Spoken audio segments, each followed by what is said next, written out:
C'est une analyse... c'est vraiment un sujet très complexe parce qu'il y a le...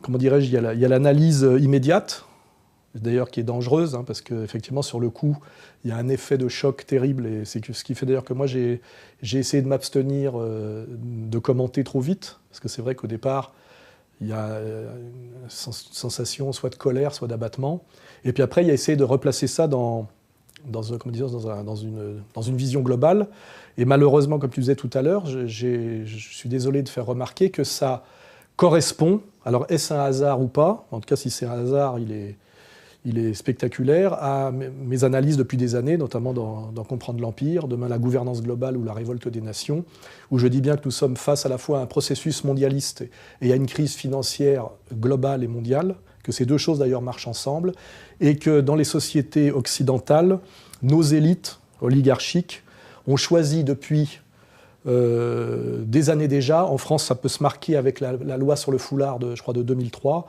ont choisi face à une crise sociale qu'ils ne veulent pas régler, puisqu'en fait le capitalisme financier génère une crise sociale violente, de détourner une lutte des classes comment dirais-je, en croisade religieuse, en lutte religieuse, et que pour ça effectivement ils ont tous les moyens nécessaires, c'est-à-dire une immigration mal intégrée, une forte population musulmane en France, un contexte géopolitique mondial avec, depuis la première guerre du Golfe, une volonté américaine, sous prétexte de combattre le choc de civilisation, de recoloniser les pays arabes du Moyen-Orient. Enfin, voilà, là j'ai posé un peu le décor. Donc on passe, je dirais, du micro-social à la colère de voir des voyous de banlieue resalafisés tuer des jeunes Français de la couche moyenne salariée, des bobos à Bastille. Et puis quand on prend du recul, on se dit ces événements qui ressemblent à 11 septembre à la française arrivent quelque part à point nommé et font partie quand même d'un calendrier et d'un crescendo qui nous amène à des soumissions dont on pourra parler et à des changements politiques dont on va pouvoir parler là.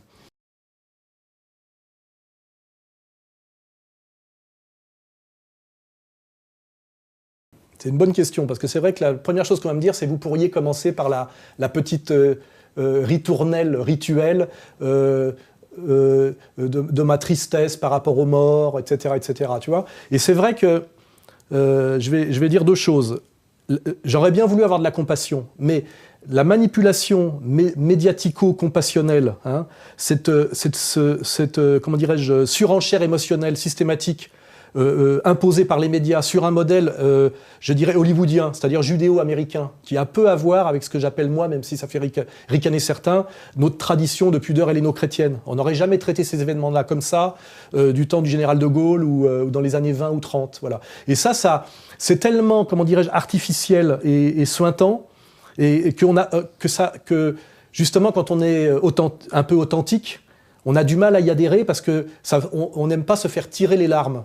Donc moi, ce que j'ai fait, ce que j'incite les gens à faire, plutôt que de faire des petites phrases qui coûtent pas cher, de la compassion virtuelle sur Internet, etc.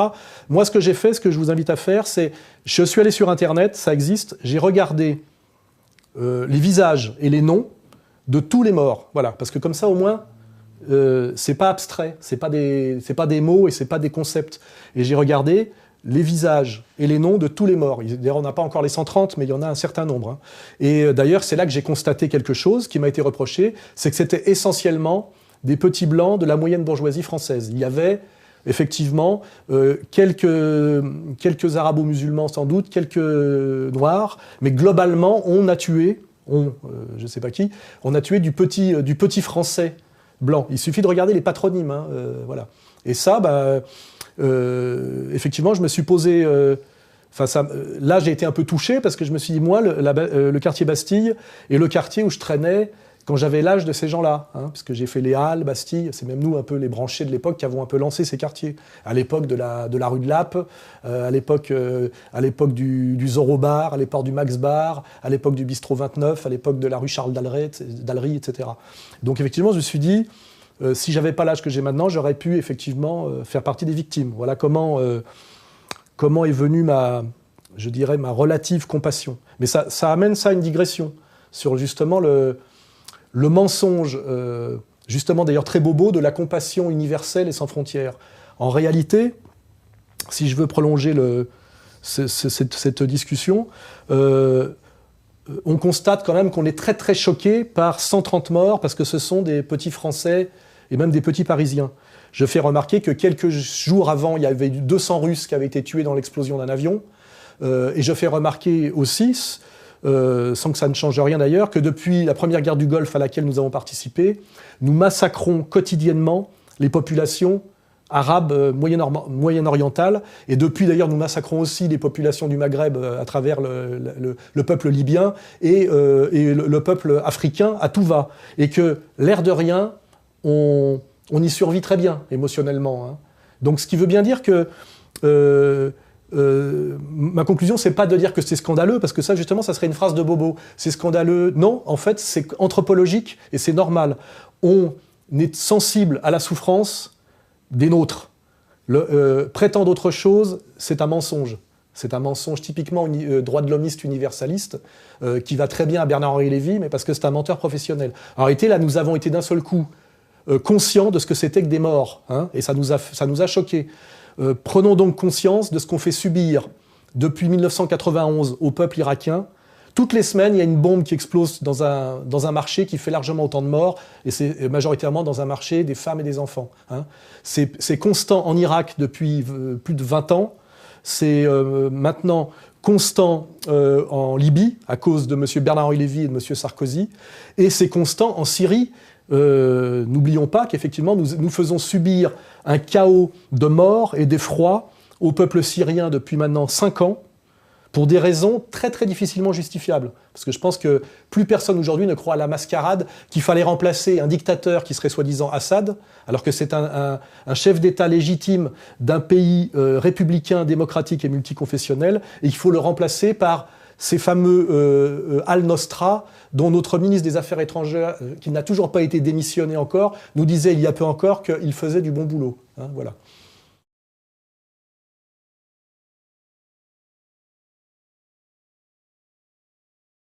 Alors moi, j'ai deux analyses là qui se télescopent dans mon esprit.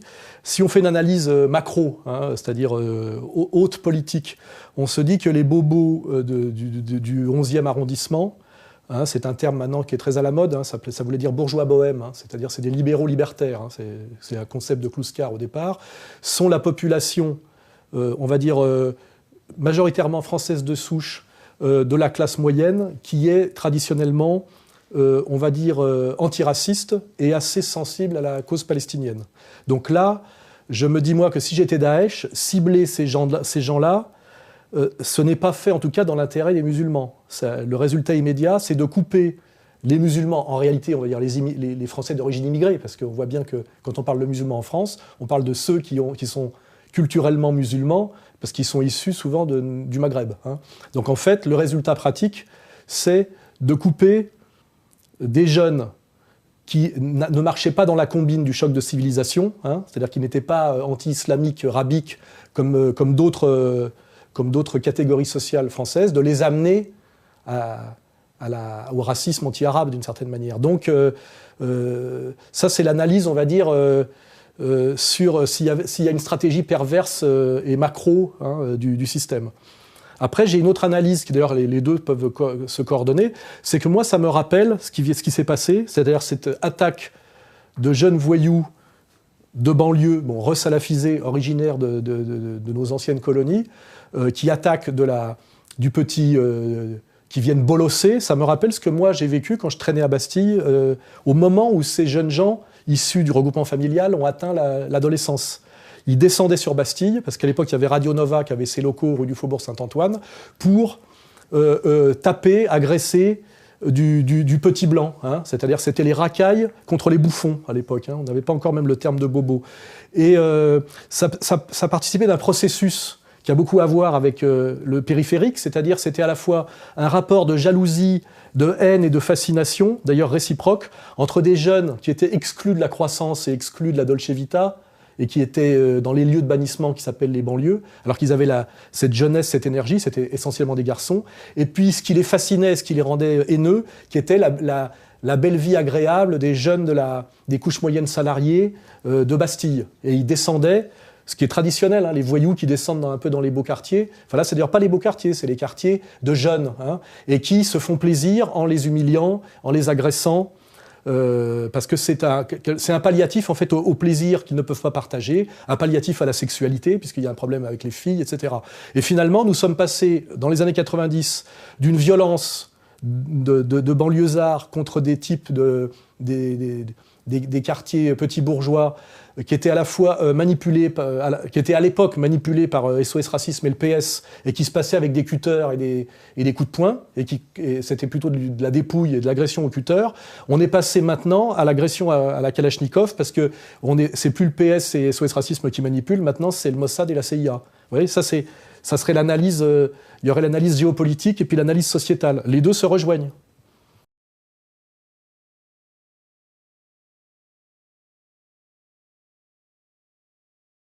Eh ben, je constate moi-même que quand je parle de tout ça, l'islam n'est pas central. Ce qui est central, c'est une société française dans laquelle il y a une crainte et une violence symbolique et une haine réciproque entre Français de souche, qui sont d'ailleurs souvent des anciens immigrés, mais des anciens immigrés issus de populations européennes, blanches, chrétiennes, et puis des gens qui sont arrivés plus récemment, qui sont mal intégrés. Hein. On peut donner toutes les raisons. Les raisons ne sont pas des excuses, et de toute façon, je crois qu'on est sorti là de l'époque des excuses. Hein, voilà. Donc en fait, il y a une violence qui est à la fois sociale et raciale. Hein. Elle est ethnico-sociale. Et après, cette violence peut être plus ou moins utilisée, médiatisée, en dehors de son énergie propre, par des forces politiques nationales ou internationales. À l'époque, on se servait de cette crainte et de cette violence. Le PS et SOS Racisme s'en servaient pour substituer la cause sociale à la question raciale et antiraciste après avoir lâché le monde ouvrier. Donc c'était la création des SOS Racisme, dont Finkielkraut lui-même dit que c'était pour sauver le racisme, parce qu'il y en avait assez peu en réalité. Et puis aujourd'hui, c'est utilisé par d'autres, effectivement, pour valider le conflit de civilisation, c'est-à-dire cette théorie néoconservatrice américaine, et juive et sioniste, hein, il suffit de regarder les noms, hein, qui a décidé, après la guerre froide, quand il n'y avait plus l'ennemi communiste pour justifier notamment les budgets du complexe militaro-industriel et l'impérialisme américain qui doit toujours attaquer au nom de la défense des libertés ou du monde libre. Hein, c'est ce qu'on appelle les guerres préventives, hein, d'une certaine manière, qui est un concept impérial. Il a fallu remplacer cet ancien méchant qui avait disparu avec l'effondrement de l'URSS et l'époque Eltsine par un nouveau méchant qui a été, comment dirais-je, le musulman radicalisé. Or moi, ce que je fais remarquer, c'est qu'il y a eu toute une épopée coloniale qui s'est passée sur le monde arabe, qui n'a pas produit cet islam radical. Or, cet islam radical, qui existe aujourd'hui indéniablement, pourquoi est-il né au moment où les théoriciens géopolitiques américains ont eu besoin qu'il existe? C'est-à-dire que je pense que l'origine de cette mutation de l'islam en islam djihadiste radical ne vient pas de l'islam. Voilà.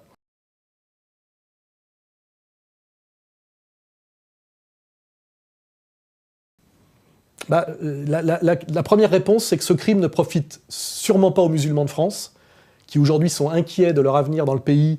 Moi, j'ai des gens qui me parlent et qui me disent j'ai peur d'aller chercher mes enfants à l'école en ce moment, il va peut-être falloir qu'on s'en aille. Donc le crime ne profite pas aux musulmans de France, c'est une évidence. Ça les met sur la sellette, bien évidemment. J'ai d'ailleurs vu des vidéos dégueulasses où on voit un vieux musulman avec un bouquet de fleurs qui vient honorer la mort d'un des morts du Bataclan, qui était un musicien de musique classique, et il se fait prendre à partie par des jeunes cons de bobos à vélo qui, la semaine d'avant, seraient venus me traiter de nazi et de fasciste, hein, mais qui, là, parce qu'il s'est passé ce qui s'est passé, se permettent de demander des comptes à des vieux travailleurs musulmans français de 65 ans, en leur demandant des comptes sur leur islam. Et ça, pour moi, ça, c'est répugnant. Donc, ce qui veut bien dire que les bénéficiaires ne sont pas le peuple français qui, effectivement, vit en ce moment sous la menace d'attentats terroristes, ni les musulmans. Donc, qui sont les bénéficiaires? Je crois que M. Kuckerman et M. Netanyahou nous l'ont dit, qui étaient les bénéficiaires. Hein. Ils nous ont dit, je crois, maintenant, vous, Français, savez ce que nous vivons, nous, en Israël. Vous voyez? Donc effectivement, il semblerait, sans que je pousse plus loin le constat, que les bénéficiaires de ce qui s'est passé sont l'impérialisme américain, la politique impériale, on va dire, et la politique impériale américano-sioniste, et je dirais on va dire la communauté juive de France, qui effectivement peut aujourd'hui ramener les bobos dans le camp du pro-sionisme. Enfin, en tout cas, elle a des éléments pour le faire. Voilà.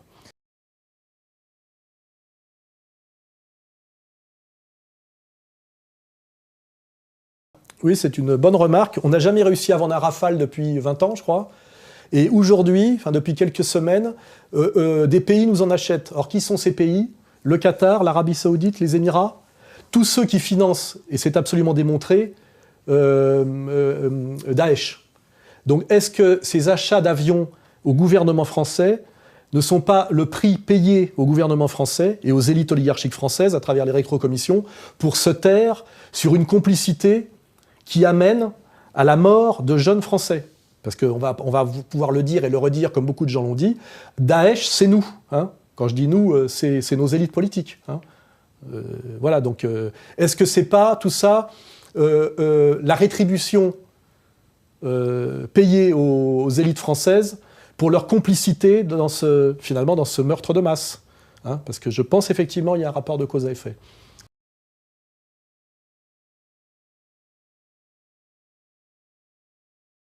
Il y a de plus en plus de morts, hein. Et puis avant c'était des morts dont on pouvait justifier la mort, enfin justifier entre parenthèses parce qu'ils avaient critiqué le prophète à travers des caricatures, et là on est dans des innocents complets. Donc on dirait qu'il y a un crescendo pour au début cibler, comment dirais-je, un noyau dur où il y a un peu de sens, et après on étend à tout le monde. C'est-à-dire on universalise la menace djihadique. Donc on voit bien que ça peut correspondre soit un calendrier de Daesh lui-même, soit un calendrier de ceux qui manipulent Daesh et qui ont intérêt à créer en France une psychose par rapport aux musulmans.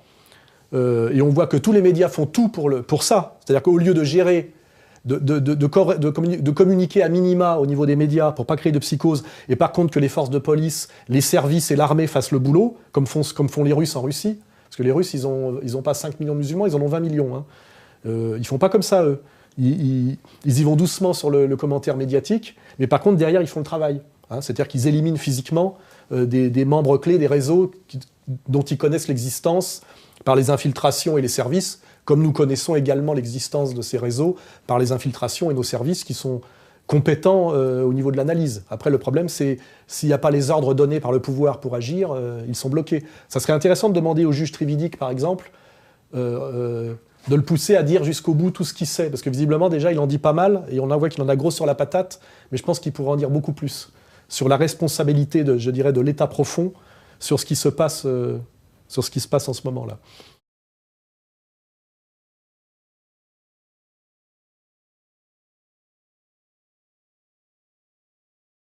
En apparence, on pourrait croire que l'infléchissement est dû aux morts du vendredi 13, hein, qui n'est plus un jour porte-bonheur depuis. En réalité, l'infléchissement, il est dû à l'entrée dans le jeu de Poutine. En fait, Poutine est maintenant, enfin, je veux dire, la Russie de Poutine est maintenant sur le terrain dans un combat concret contre Daesh, et ont les moyens de témoigner à la face du monde que l'État français fait semblant de combattre Daesh depuis 2 ans déjà, hein. Et non seulement fait semblant de le combattre, mais en fait fait partie des puissances, avec l'Angleterre, Israël, la Turquie, la Jordanie aux ordres, les États-Unis, et au niveau de l'idéologie et des finances, l'Arabie Saoudite, le Qatar et inversement, on fait partie de la coalition pro-Daesh. Et alors aujourd'hui, on fait semblant de bouger, parce que d'abord, il faut répondre à une colère populaire, parce que ça commence à devenir gênant de savoir que finalement, nos jeunes sont morts à cause des choix politiques français, surtout des choix qui ne se justifient je dirais par rien qui correspond aux intérêts supérieurs de la France. La Syrie ne nous a jamais rien fait. La Syrie pourrait juste reprocher qu'elle a été un protectorat français comme le Liban à une époque, mais ils ne nous ont jamais rien fait et ils ne nous posent aucun problème. Pourquoi mettre autant d'énergie à vouloir changer le régime politique de la Syrie? C'est une vraie question. Non seulement d'abord, pourquoi on aurait mandat à décider de quel régime dans quel pays lointain, c'est déjà absurde, mais en plus, ça ne se justifie pas du tout quand on voit les alternatives. Enfin, l'alternative, hein, c'est Daesh ou Bachar el-Assad, on a compris. Donc je crois que le problème est là, c'est que dès lors que Poutine est rentré dans le jeu, le mensonge français et le mensonge, on va dire, impérial, ne peut être révélé. Comme exactement comme quand Poutine s'énerve, il dit « je vais m'intéresser à la mission Apollo 9 » où je vais ouvrir les archives de la libération des camps qui étaient à l'Est et qui ont été libérés, je le rappelle, par l'armée russe, hein, pas par l'armée américaine. Vous voyez ? En fait, ce qui fait bouger les choses, c'est Poutine, c'est pas les 130 morts, là.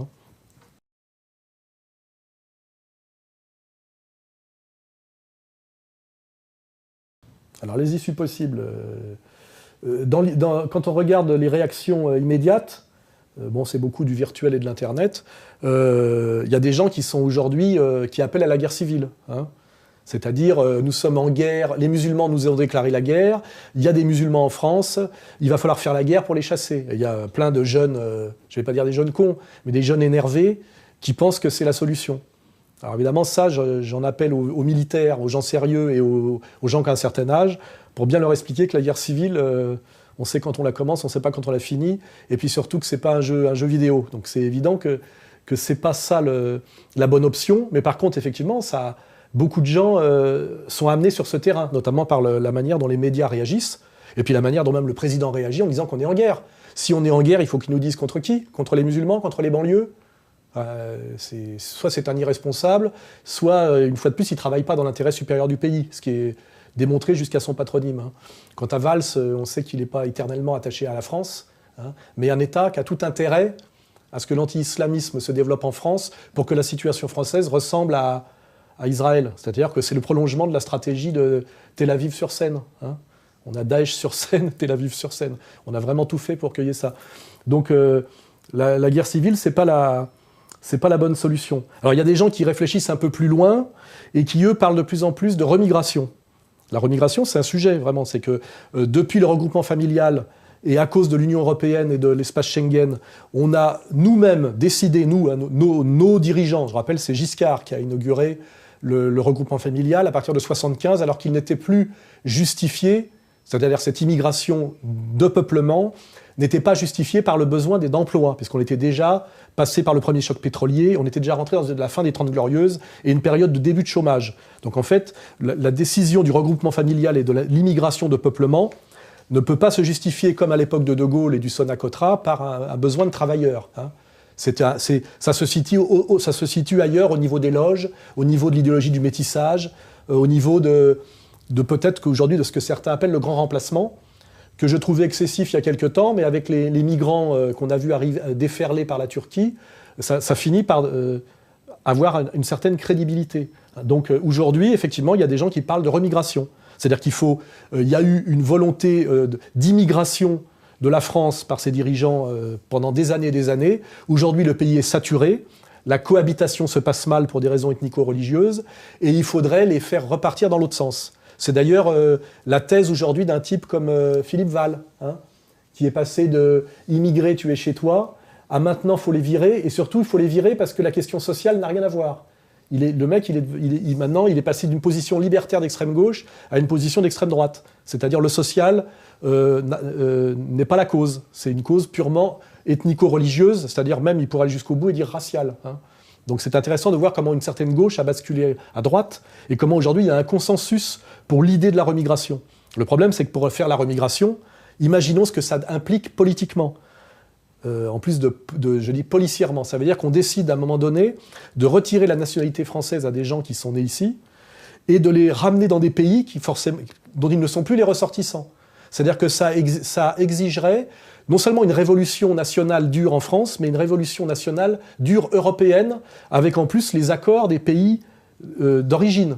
Donc là, on est dans de la politique fiction avec un niveau de violence très grand. Donc c'est une discussion intéressante, la remigration, mais dans l'immédiat et même dans le monde tel qu'il est, ça ne peut rester qu'une discussion. Hein.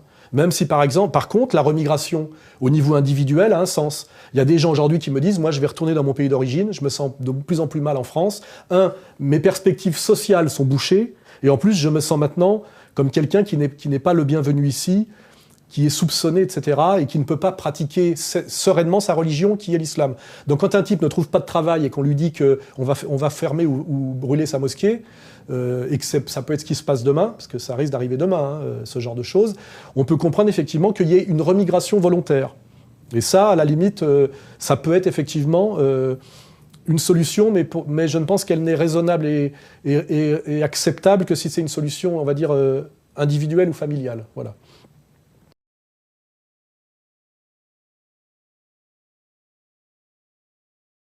Bah, la troisième voie, c'est la nôtre, hein, parce que sinon, à quoi on servirait? Bah, la troisième voie, c'est égalité et réconciliation, c'est-à-dire la France est ce qu'elle est, c'est-à-dire qu'on est un pays, effectivement, comme le disait bien De Gaulle, un pays européen, blanc, de culture gréco-romaine et de religion chrétienne, et non pas judéo-chrétienne. Hein. Morano, il faudrait qu'elle apprenne bien les citations correctement, si elle veut citer De Gaulle, mais qui a eu une épopée coloniale voulue par la Troisième République maçonnique, hein, c'est-à-dire par nos laïcards, et que ça a eu effectivement... Ce processus de colonisation est un processus de francisation de gens qui ne l'avaient pas demandé. Et après, il y a eu la décolonisation, effectivement, avec l'immigration de nos anciens dominions coloniaux, ce qui crée la situation française actuelle. Hein. Donc elle n'est pas sortie du hasard et elle n'est pas totalement inexplicable. En revanche, ce qui est sûr, c'est que depuis, on va dire, le regroupement familial, les choix politiques par rapport au flux migratoire de nos dirigeants politiques sont complètement dysfonctionnels, absurdes et catastrophiques. Hein.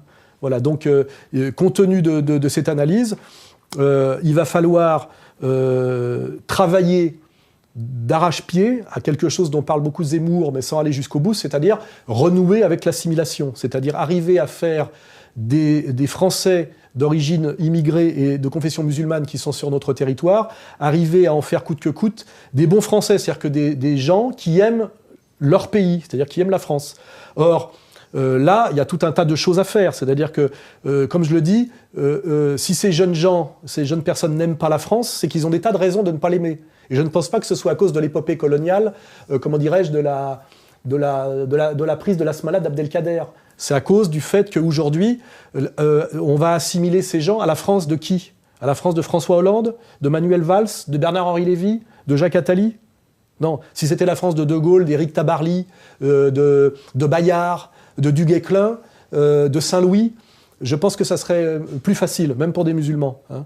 Donc il y a un vrai problème aujourd'hui, c'est que si on veut sauver la France en assimilant les populations qui ont du mal à s'assimiler pour des raisons qu'on vient de dire, il va falloir déjà commencer par dégager les élites illégitimes qui parlent au nom de la France. Hein. C'est-à-dire qu'il va falloir chasser par le processus électoral, parce que c'est quand même le moyen le moins violent, tous les gens aujourd'hui qui parlent en notre nom et qui prétendent gérer une crise qu'ils ont créée de A à Z depuis 1975, que ce soit la gauche ou la droite. Les seuls qui ne sont pas pris dans le truc sont en tant que tiers exclu, le Front National, puisqu'ils n'ont jamais été aux affaires. Hein, voilà.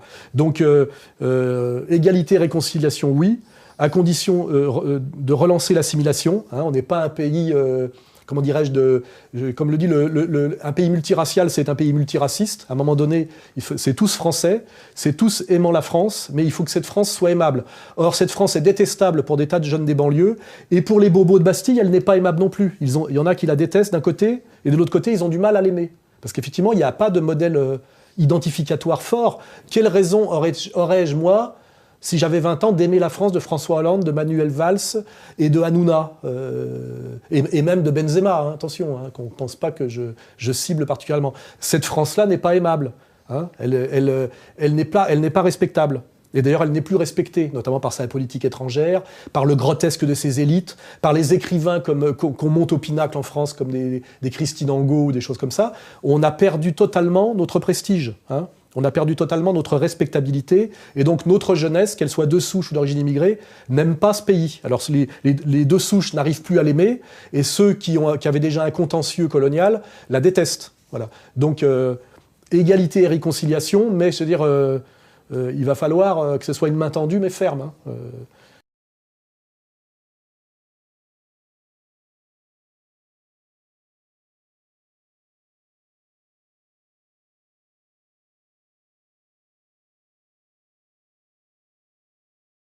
effectivement, il faut remarquer que ces djihadistes ne sont pas des types de 40 ans ou de 50 ans, des érudits en islam, prêts à se sacrifier pour rejoindre Dieu, être martyrs pour rejoindre le paradis plus facilement. Ce sont des gamins, des adolescents et des post-adolescents, issus de la voyoucratie et de la désocialisation, hein, et réislamisés très récemment et ne maîtrisant absolument pas la religion, et qui participent d'une crise qui existe depuis les années, on va dire depuis mai 68, qui est à la fois une crise et une stratégie de domination, qui est la montée au pinacle de l'adolescence. Ça a commencé avec la fureur de vivre du rebelle sans cause, vous voyez ? Le rebelle sans cause, c'est l'autre nom du rebelle sans cause, c'est le petit con mal élevé. Hein. Et nous avons, pour des raisons de domination politique, c'est-à-dire pour tuer le père et le mâle adulte raisonnable, le patriarche, celui qui pouvait maintenir une société qui pouvait résister notamment à la déferlante du capital et à la déferlante de la vulgarité de l'argent et de l'immoralité de la consommation, nous avons fait monter au pinacle l'adolescent. Et je dirais que le djihadiste aujourd'hui est un cancer de la stratégie, de la toute-puissance de l'adolescence dans nos sociétés depuis mai 68. Hein. On a fait ça avec la femme, avec le féminisme, on a fait ça avec l'immigré, on a fait ça avec le jeune. Tout ça a été une stratégie, comment dirais-je, de destruction en fait du père, hein, du père, du patriarche, de celui qui transmet l'autorité et qui permet, par le modèle identificatoire adulte, le passage de l'adolescence à l'adulte. En fait, nous sommes, si on veut faire de la psychologie, tous ces djihadistes sont des adolescents qui n'arrivent pas à passer à l'âge adulte et qui donc sont incapables de se projeter dans un avenir. C'est d'ailleurs pour ça qu'ils acceptent de mourir assez vite. Soit parce qu'ils acceptent de mourir, soit parce qu'ils ne conçoivent pas qu'ils vont mourir. Parce que le point commun de toutes les racailles que j'ai connues, c'est qu'ils sont incapables de penser au-delà de quelques semaines. Ils prennent la maille rapidement, ils font le braco rapidement, et ils ne se voient pas en tôle, ils ne se voient pas morts, vous voyez ? Et je pense que ces djihadistes-là, quand on regarde, il y en a un des deux qui demandait à être payé la veille, et qui s'engueulait sur le paiement. Quand tu veux mourir pour Dieu, t'es pas en train de discuter pognon la veille. Hein. Mais par contre, ça veut dire que le type, il pensait à son pognon, je pense que c'est la même chose d'ailleurs pour Koulibaly et les Kouachi, sans comprendre qu'ils vont mourir demain. Et ça, c'est typiquement l'ado incapable de se projeter dans l'âge adulte qui est l'avenir, qui est l'idée de construire quelque chose, prendre une femme, fonder une famille, faire des enfants et être capable de les faire vivre par un travail, ce qui veut dire se projeter sur des années, quitte même à dire à un moment donné qu'on va s'acheter une maison, etc., etc. On est vraiment là aussi, il faut le rappeler, et n'a toujours rien à voir avec l'islam, avec une crise extrême de la stratégie adolescente du capitalisme dégénéré. C'est un sujet sur lequel il faudra travailler parce que beaucoup de gens passent à côté. Toute cette histoire, c'est une histoire de jeunes, hein, et de jeunes cons, jeunes inconscients et jeunes branleurs du côté des bobos et jeunes hystériquement violents du côté des racailles. Or, l'hyperviolence est un truc d'adolescent, il faut le savoir. Les gens qu'on envoie au front dans les guerres, ils ont 19 ans. Les gens qui sont prêts à mourir pour montrer qu'ils sont des hommes et qui sont pleins de testostérone et de violence et qui font des bagarres, c'est des jeunes. Il n'y a pas de bagarre collective de type de 50 ans ou de 45 ans. Les bastonneurs, ils ont 20 ans. Et là, on est quand même dans la manipulation de jeunes adultes n'arrivant pas à devenir adultes et ayant une énergie qui n'arrive pas à se projeter dans la sublimation de la construction du projet et qui sort d'eux comme un jet de violence. Et ça, c'est une analyse qu'il faut avoir hein, sur la critique ultime du jeune, de l'idéologie du jeune. Hein.